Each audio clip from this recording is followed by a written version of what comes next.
So what we're looking to do, and by the way, David Ross has put some porta potties in down there in East Village. Thank you very much, Waterman.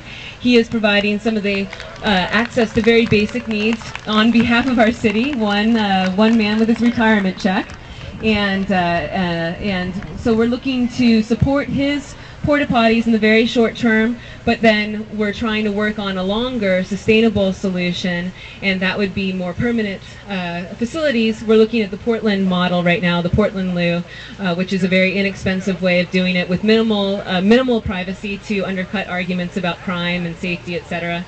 But they takes care of things like water and sanitation are just the basic things that we need to provide as a civilized society. And when you're out there on the streets and you don't have anywhere to go, it doesn't look so pretty, and you really don't have dignity in some very basics that you as a human need to do. We have a large homeless population in the East Village. How many porta-loos or how many bathrooms are we looking at? Well, right now what we're looking at is there is one 24/7 bathroom on C, but that's not East Village. We have the Neil Good Day Center, which is on 17th, but that's not 24/7. It closes at 4 p.m. and on the weekends 2 p.m. So after that time, you're kind of continue to blame people for the conditions in which they live when a variety of factors have contributed to that. And that's not an excuse to allow people to live without dignity, to live without clean water, and to live without restrooms. We would look at other countries in shame for them allowing to, and we can't continue to allow that in this country as well. I want to applaud the Girls Think Tank for all their work they're doing on these very, very basic issues, and I want them to know that they have the support of the 192,000 working families in San Diego and Imperial counties to help them with that effort. Thank you. Poet. She is so fabulous here today with her white shawl and her ensemble. Olivia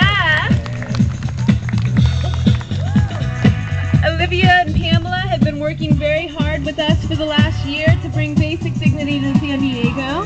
They work with us every single month, and we have come up together with this campaign together. They are very core to everything. We are to consider ourselves a civilized society. Then how in the finest city in the country can you not find a drink of water or a place to dispense that water when you're done with it? I've never met anybody who says to me, you know, Scott, sitting around in urine-soaked pants, sleeping on concrete is a good thing. And I'm excited about it. Never met anybody. Even the most chronically mentally ill have never been excited about that. So to be part of what the Girls Think Tank is advocating for, to bring bathrooms to our center city and our community, downtown USA, San Diego, America's finest city, is an awesome grassroots advocacy program that I'm pleased to be part of. We need popular support. We need people saying that this is a priority in our city and that something has to be done today, not tomorrow.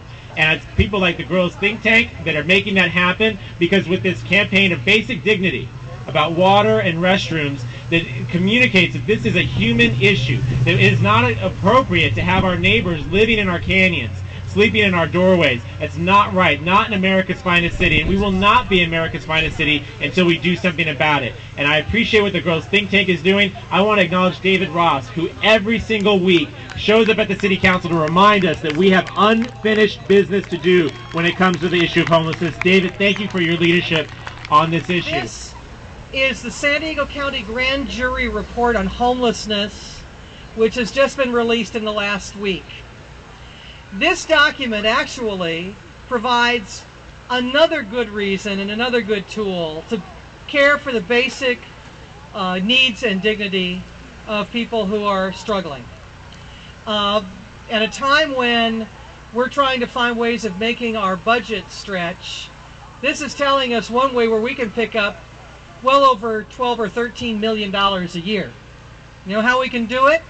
By getting homeless people off the street, sheltered, getting the medical and mental health care they need, getting them into rehab programs, job training programs, and helping them to be productive citizens again. You know, there's a lot of different ways about thinking about the homeless, but there's very few people who actually understand, and not only understand, but live it and breathe it every single day, that everyone in our community is absolutely entitled to respect and dignity. And it's not a handout, and it's not somebody you just have to, you know, shuffle them here, shuffle them there.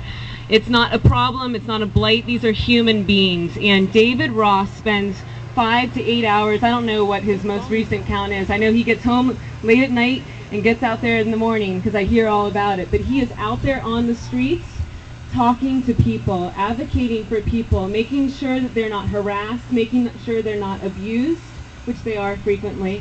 And he really has a heart, not for the homeless as, you know, some charity.